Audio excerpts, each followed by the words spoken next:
নমস্কাৰ অসমবাসী ৰাইজ সকলোকে মোৰ এই জিতুছ ব্লগ চেনেলটোলৈ স্বাগতম জনাইছোঁ।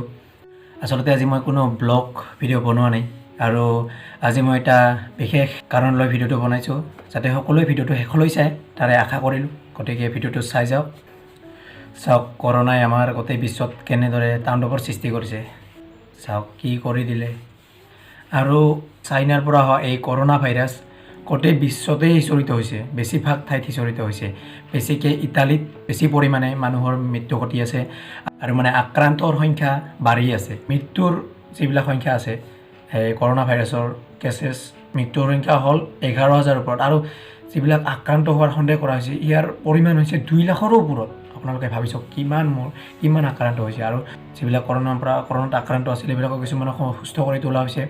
চাওক আপোনালোকক সকলোকে জনাওঁ যে ক'ৰবাৰ পৰা আহিলে যাতে আপোনালোকে হাতখন ধুৱে, যাতে আৰু ভাত খোৱাৰ আগতে হাতখন ধুই লয়, যাতে নিজৰ সুৰক্ষাটো নিজে বিচাৰ কৰে, যাতে সকলোৱে যাতে নিজৰ স্বাস্থ্যৰ প্ৰতি লক্ষ্য ৰাখে। আপোনালোকে যাতে সকলোৱে সজাগ হয়, সুস্থ থাকে, বাহিৰলৈ নাযাব যিমান পাৰে। আৰু তাৰপিছত আপোনালোকৰ যদি খুব ইমাৰ্জেঞ্চি হয় তেনেহ'লে আপোনালোকে বাহিৰত যাব পাৰে, কোনো প্ৰব্লেম নাই। কিন্তু যদি আপোনালোকৰ কোনো দৰকাৰ নাই বা বিনা কাৰণত ক'ৰবালৈ আড্ডা মাৰিব গৈছে বা ক'ৰবাত গৈছে, নাযাব। আপোনালোকৰ নিজৰ স্বাস্থ্যটোৰ প্ৰতি নিজে লক্ষ্য ৰাখিব লাগিব। জীৱনটো এটাই, গতিকে জীৱনক লৈ ইমান হেতালি নেখেলিব। সকলোৱে যাতে সজাগ হয়। কৰোনা শব্দটো আচলতে CORONA 5টা শব্দ মিলি লগ লাগিছে। এই 5টা শব্দৰ ভিতৰতে লুকাই আছে আপোনাৰ পৰিত্ৰাণৰ উপায়। আপুনি কৰোনাৰ পৰা কেনেদৰে বাচি থাকিব পাৰে তাৰ উপায় লুকাই আছে। আপোনালোকক জনাই আছোঁ। কৰোনাৰ প্ৰথম চিটো এইটো হৈছে ক্লিন ইয়'ৰ হেণ্ডছ, মানে আপোনালোকে হাতখন চাফা কৰি ৰাখক। চাবোনেৰে প্ৰথমতে ধুই লওক, তাৰপিছতহে কিবা খাব। খোৱাৰ পিছত আকৌ হাতখন ধুই ল'ব চাবোনেৰে। তাৰপিছত ক'ৰবালৈ ক'ৰবাত যোৱাৰ আগতে হাতখন ধুই ল'ব। তাৰপিছত আকৌ ঘৰত আহি আকৌ হাতখন ধুই ল'ব। গতিকে মুঠতে আপোনালোকে হাতখন ধুয়ে থাকিব, যিমান পাৰে সিমান হাতখন চাফা কৰি ৰাখিব।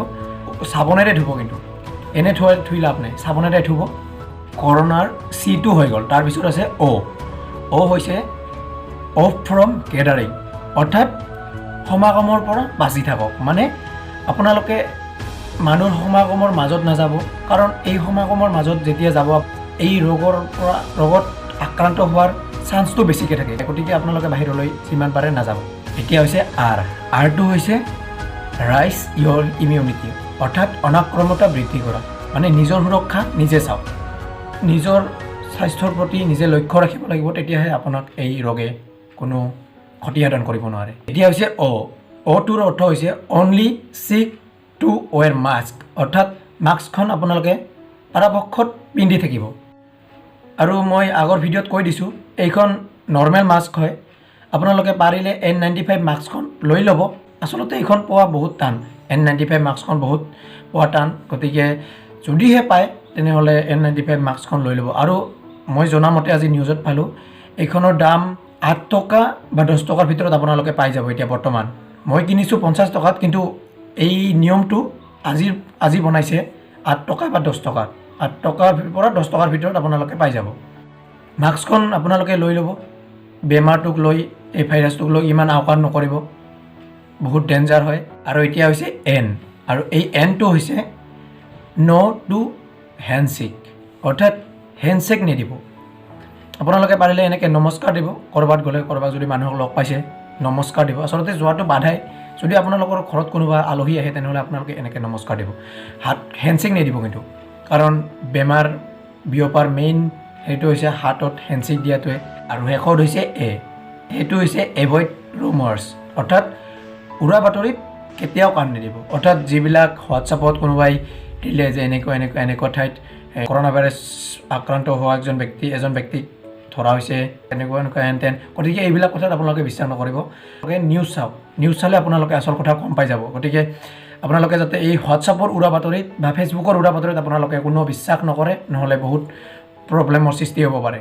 গতিকে অসমবাসী ৰাইজ সকলোকে কৈছোঁ যাতে সকলোৱে সাৱধানতা অৱলম্বন কৰে, সকলোৱে যাতে সুস্থ হৈ থাকে, যাতে বেমাৰৰ পৰা আঁতৰি থাকে, মাস্ক ব্যৱহাৰ কৰে, হাত সদায় চাবোনেৰে ধুই, যাতে সজাগ হয়, নিজেও সজাগ হওক, আনকো সজাগ কৰক। গতিকে সকলোৱে সজাগ হৈ থাকক, যিমান পাৰে ঘৰতে থাকক, বাহিৰলৈ নাযাব, মানুহৰ সমাগমৰ মাজত নাযাব। গতিকে আপোনালোকে যদি ভিডিঅ'টো চাই ভাল পালে তেনেহ'লে লাইক কমেণ্ট কৰিব, আৰু যদি মোৰ চেনেলটোত নতুন তেনেহ'লে চেনেলটো ছাবস্ক্ৰাইব কৰিব, আৰু যদি আপোনালোকে ভিডিঅ'টোৰ যোগে কাৰোবাক সজাগ কৰিব বিচাৰে তেনেহ'লে ভিডিঅ'টো এবাৰ শ্বেয়াৰ কৰি দিব। আশা থাকিল ভিডিঅ'টো ভাল পাব। গতিকে আজিলৈ বাই বাই দিছোঁ। সজাগ হওক ৰাইজ, সকলোকে সজাগ কৰক। Bye bye.